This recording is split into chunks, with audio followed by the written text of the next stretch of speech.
Unconstitutional.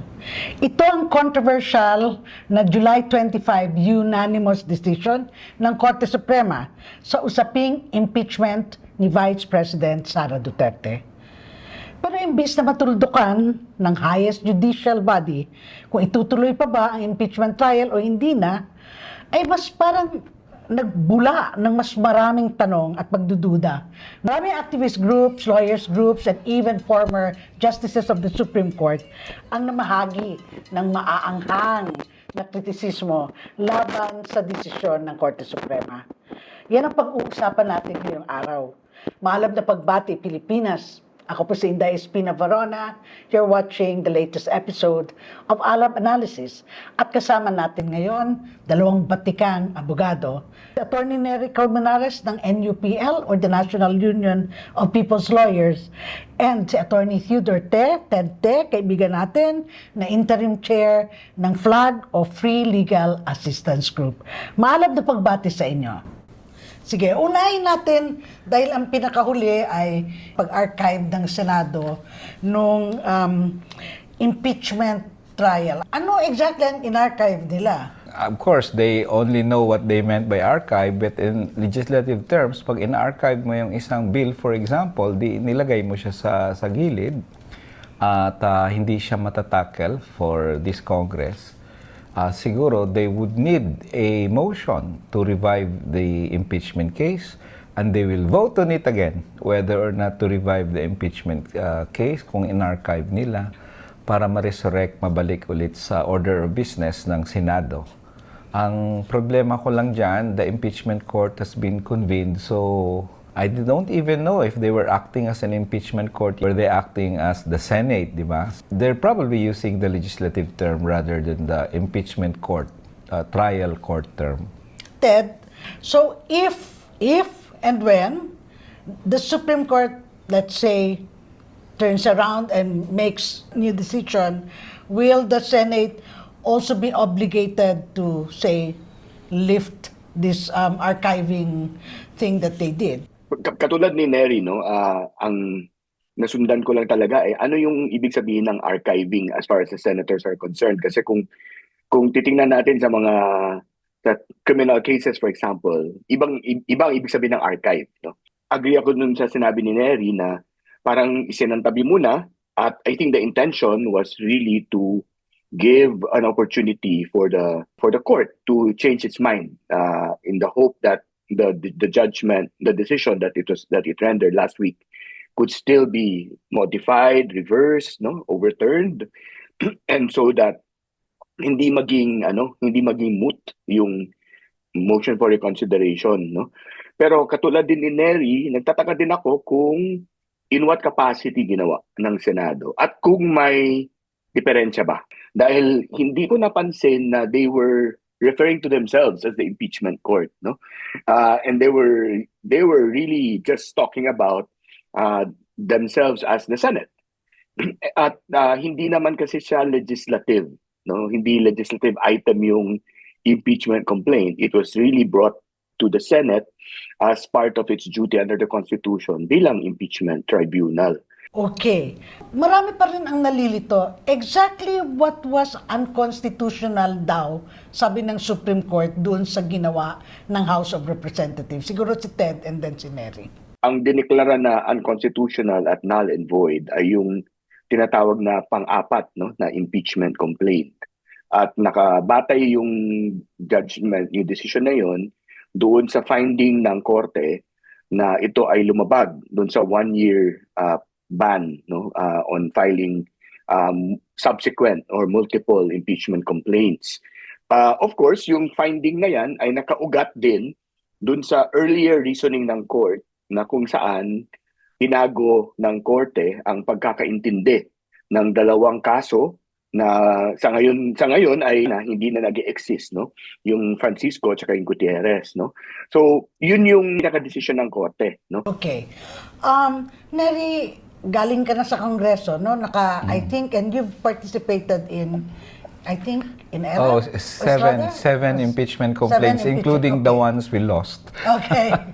Okay, so Neri, yung sinasabi na medyo nag-violate ng due process, pangalawa, nag-violate ng one-year ban, as somebody who's actually gone through that, anong masasabi? It was never an issue, Inday. It was never an issue. When we went to the Senate with the Merceditas Gutierrez case, walang question ang Senado na did you give her opportunity to answer this? No, because everybody, including the Senate President at the time, everybody believed na, you will get your day in court sa trial. You will be made to answer, of course. Parang walang concept na prerequisite doon sa House ng pagsagot ng respondent kung sino man. You see, the philosophy behind the constitutional provisions on impeachment is una, accountability mechanism siya. Sabi ko palagi, Diyos itong mga impeachable officials. Unlike ordinary government employees na any time of the day, pwede kang kasuhan, pwede kang ma-remove. Hindi sila ma-remove. Only through conviction in an impeachment trial sila ma-remove. Dadaan ka talaga sa butas ng karayom. Medyo may kahirapan dyan. Therefore, ang ginawa ng Constitution, niluwagan niya ang right ng mamamayan para maka-file ng impeachment complaint. Hindi naging issue yung mga ni-raise ng Korte Suprema sa desisyon. Hindi yun issue noon kasi parang ang iniisip ng Korte Suprema, 1/3, no question about it. Wala na tayong dyan. Pag may 1/3, tapos na, transmit agad. Nobody questioned that. Due process, nobody questioned that. Hindi issue dito due process. The issue here mainly is accountability at chance for the people to file the impeachment complaint. Doon sa trial, mag-claim ka ng due process rights mo. So I don't see any reason now bakit nagbago ang ihip ng hangin and made it more difficult for the people to file an impeachment complaint when that is not the intention of the Constitution. Ted, meron narinig ko si former justice or retired justice Ascuna, no? And he was saying na ngayon lang siya nakakita na parang bakit retroactive yung effectivity nitong, sabihin man natin kung tama yung decision, no? Even if, bakit ipa-penalize raw yung House kung ang ginawa niya naman ay nakabatay sa existing Supreme Court jurisprudence at that time. Anong pananaw mo dito? Actually, agree ako dun. In fact, in our position sa Free Legal Assistance Group, we also pointed it out that unfair yun. It's not a question of legality, but it's a question of fairness because nung time na naghain ng complaint, no, yung apat, iba yung pagkakaintindi nung ibig sabihin ng initiate, no? Iba yung jurisprudence at that time that had not been modified was still the Francisco decision, the Gutierrez decision, no? Precisely, yung dalawang kasong yun yung parang naging guardrail, no, doon sa frivolous filing of impeachment complaints. Doon nga dinefine kung bakit may 1-year bar, no? At dahil yun ang ginawa ng House, no, at doon nakaugat yung pagkakaintindi nila sa batas, hindi naman natin maaring sabihin siguro na ngayong nagbago yung rule, no, dapat alam nyo, no? Syempre at that time hindi naman nila malalaman na babaguhin yung rule, no? Nung ni-retroact, parang mga binago, no? Parang binago mo yung rules midstream. Naglalaro na kayo, nandiyan na kayo sa court. Tapos biglang, hindi ganito na ganito na yung pagkakaintindi ng rules na hindi naman natin pinag-agrihan nung pumasok tayo dyan. The courts of our land are not just courts of law, no? They are also courts of equity, of fairness. And so we also want to take a look at that how the court applied, no, the decision, no? And siguro, kung inihain yung complaints under an existing set of rules that at that time was valid and accepted and prevailing, why would those complaints now become invalid or unconstitutional just because the rules were changed? It's a question of fairness, not a question of legality. Tama si Ted yan. In fact, sa mga maraming final namin sa Bayan Muna, sa Korte Suprema, may mga decision dyan where we charge the COMELEC with grave abuse of discretion. At yung sabi ng Korte Suprema sa desisyon, hindi mo naman pwedeng sabihin may grave abuse sila. They were just following a decision of the court. May decision ang Korte, of course, pero hindi niya kinol ang COMELEC for grave abuse of discretion kasi parang sinusunod niya lang ang aming jurisprudence. That's the first. The second is, ito sa sa pork barrel lang Belica decision and even the Araulio. Ang karamihang posisyon ng mga Kongreso, House noon, andyan yung PDAF sa House, sa budget So bakit nyo babaguhin, di ba? Don't change the rules while, we just followed it Kaya dapat wag niyan i-implement ngayon. Yun ang posisyon nila. Unlike the Senate ngayon, na hindi implement natin ngayon, di ba? Ang doon, yung argument nila doon, prospective nyo kung gusto nyo. Of course, challenge nila syempre yung decision, but at the very least, prospective nyo. Kahit na executory, executory yung pork barrel cases. So, ngayon, biglang nagbago. Hindi pa naman final ang decision ng Korte Suprema. In fact, may mga MRs pa and probably may oral arguments. Wala namang inisyong TRO ang Korte Suprema.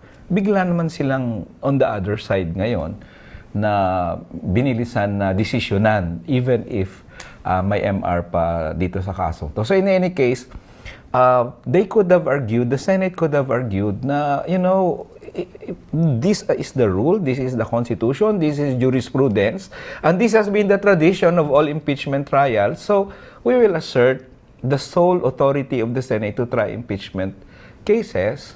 And para sa akin, is really possible na pwedeng sabihin ng Korte Suprema talaga sa MR na i-prospective mo na lang yan.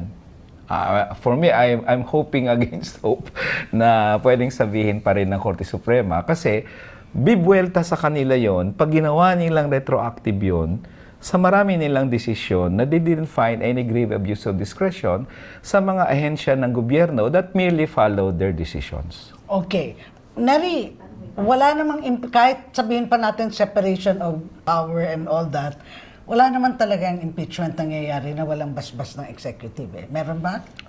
Para sa akin, very major factor ang support ng presidente for an impeachment trial to proceed. Okay, sige.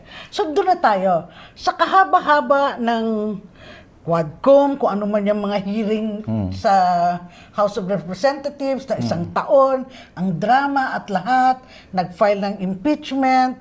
Paano nangyari nito? Were they doing that for electioneering or something? And I don't really understand it kasi tingin ko yung pag-file ng House, yung pag-draft ng more than 1/3 at pag-transmit, all along, I thought, may basbas talaga yon. That's what, ng Malacanang. But in the end, alam mo, weekend ang Marcos administration dito. The impeachment case, weekend talaga sila. Nagsimula pa yan sa post-ICC arrest. Marami, ang hina ng narrative ng Marcos administration sa mga major issues dito and very indecisive. So in the end, dito tayo humantong. But it's not an issue about whether the president likes it or not. It's an issue about whether the people should be given the opportunity to hear what happened to their public funds. And we were expecting the Senate to be very interested kung saan napunta ang pera na sila mismo, Senado, nagbigay kay Sara Duterte. I mean, yung budget kasi galing yan sa both houses of Congress So aren't the senators even interested?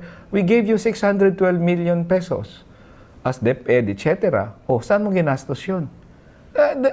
Baliktad Parang ayaw namin marinig yung explanation mo. Sige na, basta binigyan ka na namin, bahala ka na muna doon. So it's really dismaying to hear the very institutions that gave her the funds to be so disinterested in finding out where the funds went. Okay. Well, the Senate had been having some creative financial decisions rin, fiscal decisions. Correct. In terms of the budget. So, probably that has to do with it also. But Ted, I'll go. In the worst case scenario that, tayo talaga ng Supreme Court, wala, hanggang dyan na lang, no? Is there any way to hold the Vice President accountable pa? Anong pwedeng mangyari Well, pa? Inday nakalagay naman sa desisyon, no, na hindi naman nila pinapawalang sala yung Vice Presidente, no? In fact, I think the court emphasized that we are not exonerating the Vice President. Basically, ang ginawa ng korte is to delay, no? By saying, dahil may paglabag sa 1-year bar, the earliest ay February 6 ang pwedeng yung i-file, no? So that's one option. Kung halimbawang hindi ma-reconsider itong decision na ito, no, ay magfa-file, the earliest ay pwede mag-file uli ng complaint ng February 6. But of course, under the new guidelines. Ganun yung magiging reality ng impeachment, no? There is, of course, yes, you can still file. In fact, yun ang sinabi ng court. But the reality will be if the judgment is not reconsidered, kailangan sundin yung nakalagay doon, no? At hihirap lang yung impeachment. Gusto ko lang siguro idagdag dahil doon sa sinabi ni Neri, no, doon sa action ng Senate.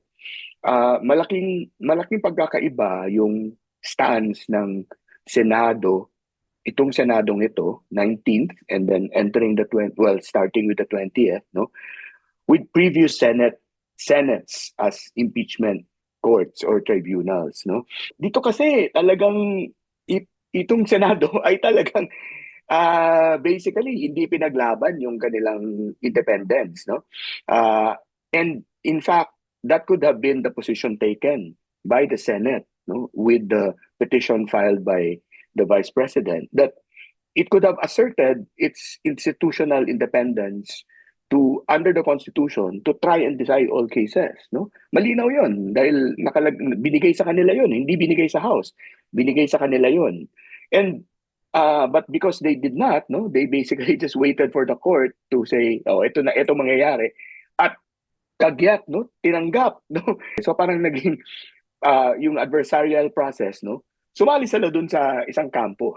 So nakakabahala yun kasi nga, as Neri pointed out, no, this is accountability of the highest officials, no, the most significant officials na dinefine ng Constitution, na hindi lang basta-bastang proseso ang pwedeng gamitin laban sa kanila. Mahirap yung grounds, no? Yung grounds mismo, yung House at ang Senate ang magde-define. In fact, in previous cases, the court did not define, refused to define what are the impeachment grounds. And then all of a sudden, we have the Senate saying, dahil immediately executory decision, kahit na may MR, ay sige, tanggapin na natin at i-dismiss natin yung kaso. Nakakabahala at nakakalungkot na ganun yung nangyari sa Senado ngayon. Kung wala pa niyan, ayaw pa na ng Senado, in the event na ayaw magbagong isip ang Supreme Court, ang taong bayan ba without the role of Congress, meron pa bang chance for accountability? Yes. Sa akin, yes. Palagi ko naman sinasabi, di ba, yung the arena of battle, yung 3K, di ba? Ilang beses ko naman na nasabi yan. Ang laban dapat ng taong bayan, may mga arena dyan na dapat sunggaban natin. Because these are very important arena. So, ang una dyan, syempre, Korte, Kongreso, Kalsada. So, sa Korte ay pwedeng makasuhan sa Korte natin ang Vice Presidente, katulad ng Ombudsman. At the very least, ang sabi naman ng Korte Suprema dyan, to investigate impeachable officials. At the very least yun, para maungkat man lang, saan ba ginastos yun? Totoong tao ba to si Mary Grace Piatos? Whether or not hahantong yun sa impeachment, at least may laban din doon. Of course, sa Kongreso, andun din yung laban. May mga makabayan congressmen dyan, may mga iba't ibang mga opposition, minority members who hopefully will carry the cudgels. At sa Senado naman, we can always, the people can always go there and pressure senators to at least tumayo naman kayo for accountability, di ba? And of course, kalsada, meaning to say, hindi naman yan Alam mo, mahirap sa Kongreso, dadaan ka sa mga congressman, senador, syempre sa korte, judges, justice, kailangan mo ng mga abogado, katulad namin ni Teddy. Pero sa kalsada, that's something the people control.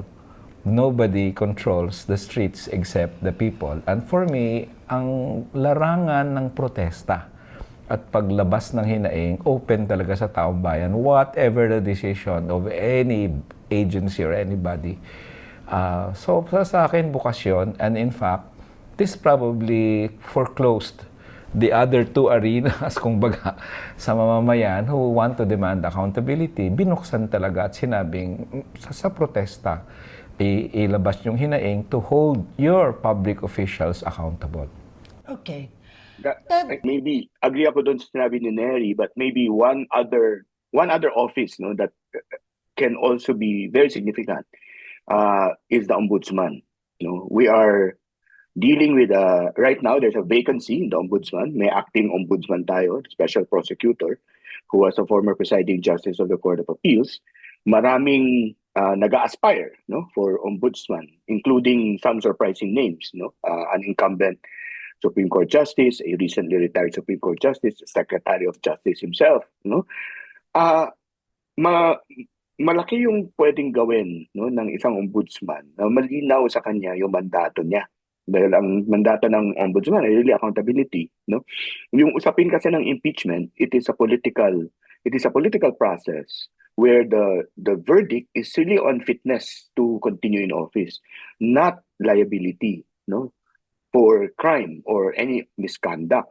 Yan ay papel ng ombudsman. At unlike the president, if we're talking about the vice president, unlike the president, no, the vice president is not immune from criminal suit, no, even while in office, no, dahil the rationale does not hold, no, the rationale for immunizing the president from criminal suits during the president's term in tenure, no, is to shield him from frivolous suits para hindi siya maistorbo. Ang vice president naman, wala naman talagang trabaho kundi mag-antay sa presidente.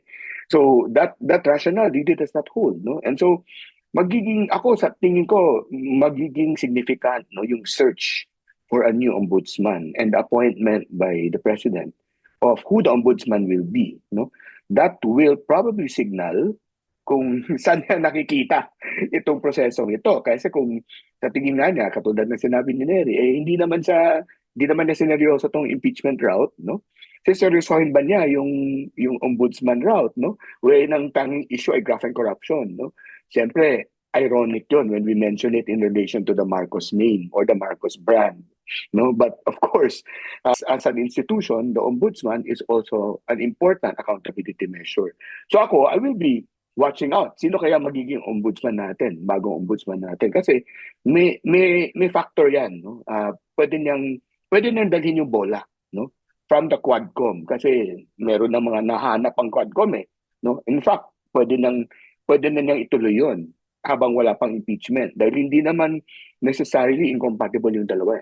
Ted, if they're going to do, ko sa inyong dalawa ay na dapat the push for accountability, the push for good governance should go beyond whoever is your ally at the moment, no? Yeah. Well, that's really good, but I think that will happen only when we've probably done away with all the fat, obese clans who are sitting in Congress to protect their own. Maraming salamat, Ted. Maraming salamat, Thank you. Neri. Thank you so much. Thank you, Day. Thank you, Inday. Thank Thank you, you. Ted. Suma total, the country is under a political crisis. Sa kabila ng maraming mga testimonya inilabas rin na ebidensya laban sa Vice Presidente, wala pa rin nangyari, no? Yung fourth wave ng impeachment, hindi sinunod ng Senado at pumasok na yung Korte Suprema at mukhang lalong matatag. Impeachment trial na ito, dapat hindi humihinto ang pagtulak city process, no? Narinig natin si Attorney Ted Te, si Attorney Neri Colmenares, at klarong-klaro ang sinasabi nila. Napakalayo pa natin, no, sa ating ideal na situation for exacting accountability. Napakarami pa kailangan nating gawin, no? From the new laws that should be passed para maproteksyonan ang mga testigo to, ang sabi nga ni Neri, yung whole scale na pagbabago ng values ng ating mga politicians so that in the search for accountability, they do not look at who are their allies and who are their enemies. Mangyayari ba ito? Hindi. Kung hindi itutulak ng taong bayan.